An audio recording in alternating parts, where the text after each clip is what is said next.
علیکم۔ محمد عرفان اشرف آپ کی خدمت میں حاضر ہے اور آپ دیکھ رہے ہیں میرا چینل عرفان جاذب آفیشیل۔ آج کے موضوع کا آغاز جو ہے وہ حضرت اقبال کے شعر سے کرنا چاہوں گا۔ نہ وہ عشق میں رہیں گرمیاں، نہ وہ حسن میں رہیں شوخیاں، نہ وہ غزنوی میں تڑپ رہی، نہ وہ خم ہے زلف ایاز میں جو سر بسجدہ ہوا کبھی تو زمیں سے آنے لگی صدا، تیرا دل تو ہے صنم آشنا، تجھے کیا ملے گا نماز میں۔ آپ بخوبی سمجھ چکے ہوں گے کہ میرا آج کا جو موضوع ہے، جو عنوان ہے، وہ نماز ہے۔ اور ایک مشاہدہ جو ابھی ریسنٹلی میری آنکھوں سے گزرا، وہ انتہا سے زیادہ دیدنی ہے۔ اس کی طرف آپ کی توجہ مبذول کروانا چاہتا ہوں کہ ہم اپنے حاصل کو، اللہ رب العزت کی توفیق کو اہمیت نہیں دیتے، ہم اسے اپنی نظر میں اہم نہیں گردانتے۔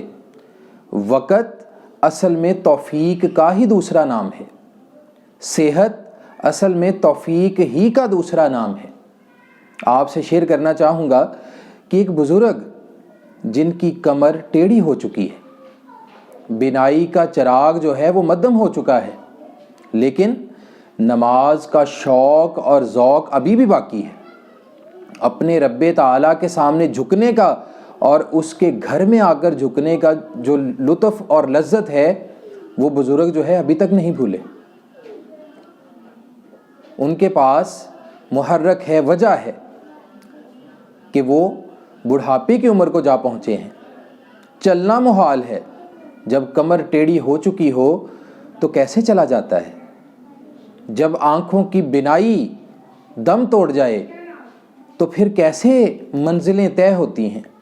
لیکن ایک ایسا چراغ جو اگر دل کے اندر مزین ہے تو پھر یہ منزلوں کو طے کرنا کوئی مشکل بات نہیں۔ اور وہ چراغ جو ہے وہ عشق کا چراغ ہے۔ جس طرح حضرت خلیل، حضرت ابراہیم علیہ السلام کہ جن کے شوق کو حضرت اقبال نے اپنے شعر میں یوں بیان کیا: بے خطر کود پڑا آتش نمرود میں عشق، بے خطر کود پڑا آتش نمرود میں عشق، عقل ہے محو تماشائے لب بام ابھی۔ عقل یہ پوچھ رہی ہے، سوال کر رہی ہے استفہامیہ لہجہ اپنا کر کہ یہ کون ہے جو آگ میں کود گیا ہے؟ ایسے بھی ہوا کرتا ہے کبھی۔ عشق جو ہے وہ چھلانگ لگا چکا ہے اس آگ کے اندر، رب تعالیٰ کے عشق میں، اس عشق کی لذت کو پانے کے لیے۔ تو لہٰذا نماز جو ہے یہ مومن کی معراج ہے۔ رب تعالیٰ کی قربتوں کے مشتاق جو ہیں، سب سے پہلا محرک نماز ہے کہ جس قدر انسان عاجزی اختیار کرتا ہوا اپنے رب کے سامنے جھک جائے گا، اس کو لطف لذت اپنے رب کی طرف سے عطا ہونا شروع ہو جائے گی۔ تو لہٰذا اللہ آپ کو بھی اور مجھ کو بھی نماز کی محبت اور لذت عطا فرمائے۔